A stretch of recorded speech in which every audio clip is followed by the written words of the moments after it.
साधु वृंद, अधिकारी वृंद, वंदनीय मातृशक्ति,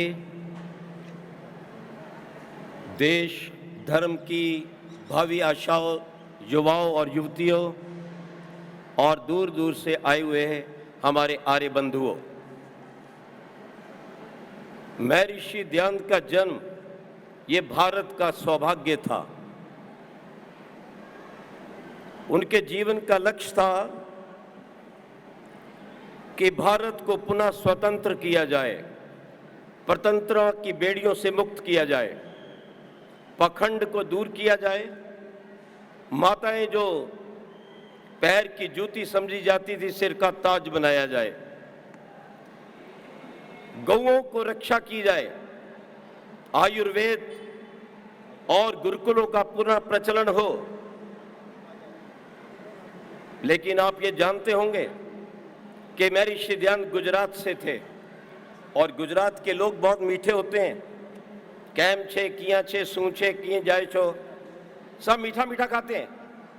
तो देव दयानंद को क्रांतिकारी बनाने वाले वो गुरु थे, इस धरती पर पैदा हुए महान क्रांतिकारी महर गुरु विरजानंद सरस्वती। जब उनकी कुटिया में गए और उनका उपदेश सुना तो एक ईश्वर की खोज में निकले हुए एक सात्विक संत देश के हित अपना बलिदान देने के लिए तैयार हो गए। उनके जीवन की भावना क्या थी? देश के हित जो कट जाए वो माथ मुझको दो, गरीब गाय अनाथ को जो संभाले वो हाथ मुझको दो, तड़प उठे देखकर देश की पीड़ा को, दिल वो दयानंद सा नाथ मुझको दो। आज ये संकल्प करके जाओ कि हमारे जीवन का कुछ समय केवल वैदिक संस्कृति के प्रचार प्रसार के लिए निकलेगा। क्यों? वैदिक संस्कृति, वैदिक धर्म जो सनातन धर्म है वही विश्व का एक ऐसा धर्म है, एकमात्र धर्म है, बाकी सब मजहब है। जो ईश्वर से चलता है वो धर्म होता है, जो मनुष्यों से चलते हैं वो लड़ाने वाले मजहब होते हैं। मजहब ही सिखाता आपस में बैर करना। यदि चाहो शांति से जीना तो वेद धर्म पर चलना, सनातन धर्म पर चलना। हमारे सबका धर्म है ये, पाकिस्तान का, जर्मन का, इंग्लैंड का, सबका धर्म है, क्योंकि ईश्वर द्वारा प्रदत्त है। आप कहेंगे कैसे? आपके प्लेनेट के लिए, इस धरती के लिए सूरज एक है, चंद्रमा एक है, पृथ्वी एक है, समुद्र एक है, वो सबका है, केवल आपका नहीं है, केवल हिंदुओं का, आर्यों का, भारतवासियों का नहीं है। और ये सब कुछ किसने बनाया है? ईश्वर ने बनाया है। किसी जगह पर सूर्य, चंद्रमा, ये पृथ्वी पर कोई नाम नहीं लिखा गया। क्यों? क्योंकि भगवान कहता है जो कुछ मैं देता हूं सबके लिए देता हूं। ठीक इसी तरह से वेद के अंदर कहीं पर हिंदू, मुसलमान, यहूदी, ईसाई का नामो निशान नहीं है। जिस ईश्वर ने सूर्य, चंद्रमा, तारे दिए हैं उसी ईश्वर ने ये सनातन वेद धर्म सारे संसार को दिया है कि एक हो जाओ। संगच्छध्वम संवददम संभो मनांसि जानताम, प्रेम से मिलकर रहो। इसलिए भगवान का वेद ज्ञान, सनातन धर्म, जिसकी रक्षा के लिए देव दयानंद ने प्रयास किया और बलिदान दे दिया। ध्यान रखना, उस दयानंद की एक इच्छा थी, संसार का उपकार करना। केवल हिंदुओं, भारतीयों का ही नहीं, पूरे विश्व के लिए आर्य समाज बना है। और मैं दुनिया के अनेक देशों में जाता हूं, आर्य समाज से प्यार करते हैं, यज्ञ करते हैं और सच्चे ईश्वर को मानते हैं। देव दयानंद का उद्देश्य था जो मरने वाले लोग हैं उनके गलों से हमें काटकर जो सदा रहने वाला है, चेतन परम पिता परमात्मा है, जिसके कारण आपके सांस चल रहे हैं, जिसके कारण ये धरती, ये सूरज, आकाश चल रहे हैं, उस भगवान से जोड़ूं जो कभी मरता नहीं है, आनंद घन है। इसलिए आप भी उसी भगवान को माने, वही सुनता है, वही आशीर्वाद देता है और उसी के पास आनंद है। ऋषि दयानंद ने देवों का मार्ग दिखाया था, अपना कोई मत पंथ नहीं चलाया, अपने जीवन में अपनी फोटो नहीं बांटी, कभी भी किसी महिला को पैर में हाथ नहीं लगाने दिया था। ये देव दयानंद की शक्ति थी और वो सब देवों को मानते थे। उन्होंने सत्यार्थ प्रकाश में ब्रह्मा का नाम लिखा, पूना प्रवचन में शिवजी को कहा, श्री राम का नाम लिखा, और उन्होंने योगेश्वर कृष्ण का नाम लिखा, और उन्होंने नानक देव जी का भी नाम लिखा है उसके अंदर। ध्यान रखो इस बात को। अब आप सोचो कि ब्रह्मा, शिव, राम, कृष्ण, नानक किसका नाम जपते थे, अपना या अपनी पत्नियों का? ओंकार का। और यही बाबा नानक को लिखना पड़ा ग्रंथ साहब के अंदर, एक ओंकार सतनाम करता पुरख निर्भु निर्वैर अकाल मूरत अजोनी सभंग। आज किस रास्ते पे देश जा रहा है? दयानंद देश को एक करने आए थे, जाति पाति की फूट को, ऊंच नीच को हटाने के लिए आए थे। लेकिन कुछ लोग इस बात को अब भी नहीं समझते। अरे जिस जाति पाति के कारण, जिस पाखंड के कारण देश बटा और ये सैकड़ों साल तक गुलाम रहा, अरे उसके दोबारा बीज मत बो।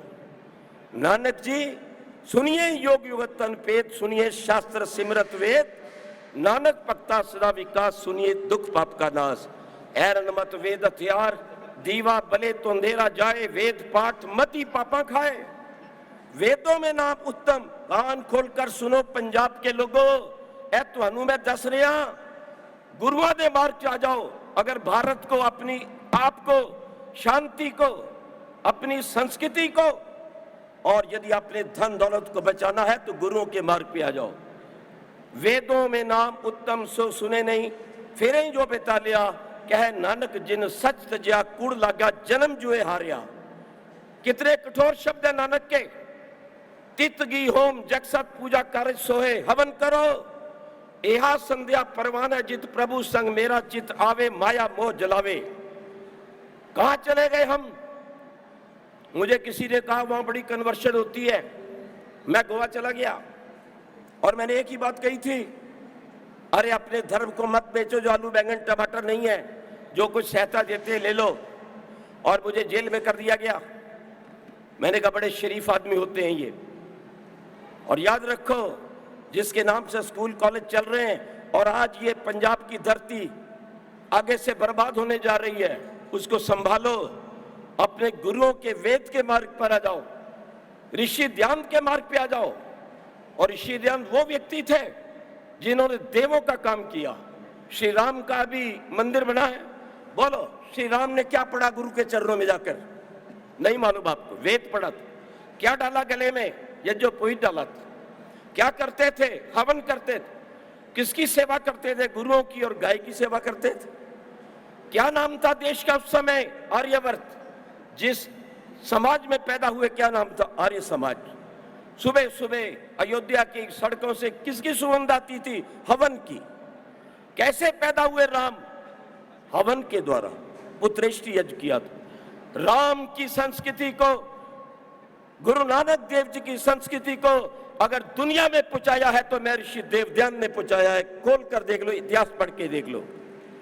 भारत को अगर आजाद करवाया है तो वो देवध्यान की कृपा थी। मैं अपने शब्द नहीं बोल रहा, मैं mister Land, head of the intelligence department England की बात कह रहा हूं।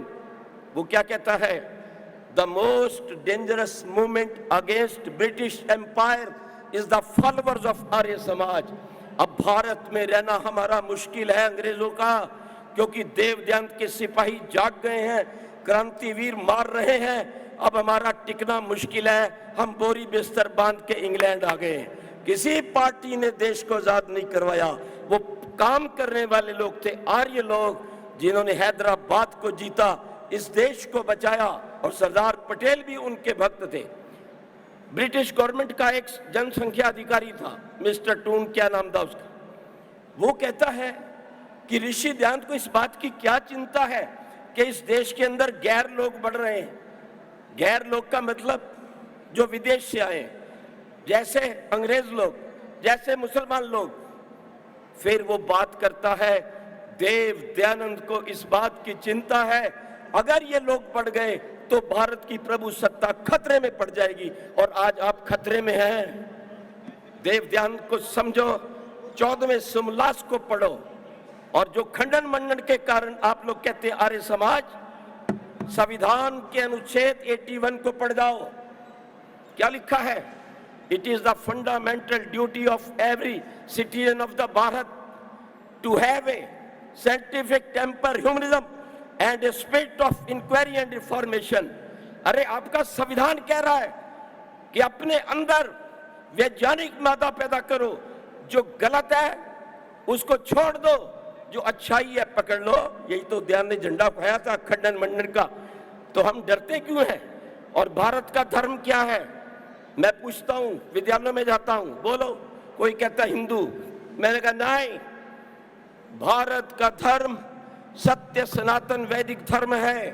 क्यों? ऑथेंटिक प्रूफ दे रहा हूं। आपका कोई सिक्का, कोई लेटर पर नोट, कोई पासपोर्ट, राष्ट्रपति, प्रधानमंत्री, मुख्यमंत्री का कोई लेटर आगे नहीं जा सकता जब तक सरकारी ठिप्पे पर सत्यमेव जयते न लिखा हो। और ये सत्यमेव जयते वेद का वाक्य है जो सिद्ध करता है कि भारत का धर्म सत्य सनातन धर्म है। और जितने क्रांतिकारियों ने जीवन के अंदर ये आग पाई थी, उसके पीछे केवल दयानंद थे। हम इस बात को समझें। आर्य समाज आपको पुकार रहा है। आर्य समाज कोई मत मजहब फिरका नहीं है। आर्य समाज सनातन धर्म का रक्षक है। एक दिल्ली में मैं ब्रह्मा था, अंतिम बात कहता हूं, उसको सुन के जाना। मुझे गाड़ी नहीं थी, एक व्यक्ति आ गया गाड़ी लेकर, उसकी पत्नी आ गई, मुझे कहती महाराज नमस्ते। मैं कहा आयुष्मती सौभाग्यवती भाव। मैंने कहा आप आर्य समाज में नहीं आती हो? कहती मैं सनातन धर्मी हूं। तो मैंने कहा मैं कट्टर सनातन धर्मी हूं, ब्रह्मा जी का वेद पढ़ता हूं, शिव जी का योग करता हूं, राम की मर्यादाएं और कृष्ण की नीति रखता हूं। अगर मेरा लेक्चर सुनना है तो पाकिस्तान चैनल पे चले जाना। मैं सज्जनों को गले लगाता हूं, दुष्टों को गले हटाता हूं।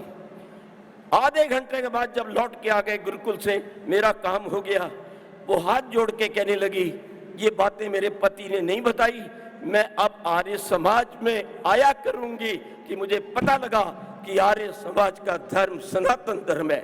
अगर इस मार्ग पर आप आ गए तो भारत निश्चित विश्व गुरु बनेगा। और देवदयानंद का कथन कर्मंतो विश्वम आर्यम हर हालत में पूरा होगा। प्रभु आपको बल बुद्धि शक्ति दे। दैनिक चेतन ईश्वर की प्रार्थना करो। जड़ चीजें ना सुन सकती हैं, ना आशीर्वाद दे सकती हैं। सुबह शाम ध्यान करो, ओंकार का जप करो, यज्ञ करो, बच्चों को बलवान विद्वान बनाओ और देश के लिए काम आओ। संकट की घटाओं में न डरना सीखो, तूफानों से टकराकर उभरना सीखो। अरे जहने पीकर दयानंद बोला था, जीने की तमन्ना है, कुछ करना सीखो, कुछ मरना सीखो। सबको सप्रेम नमस्ते और शुभकामनाएं।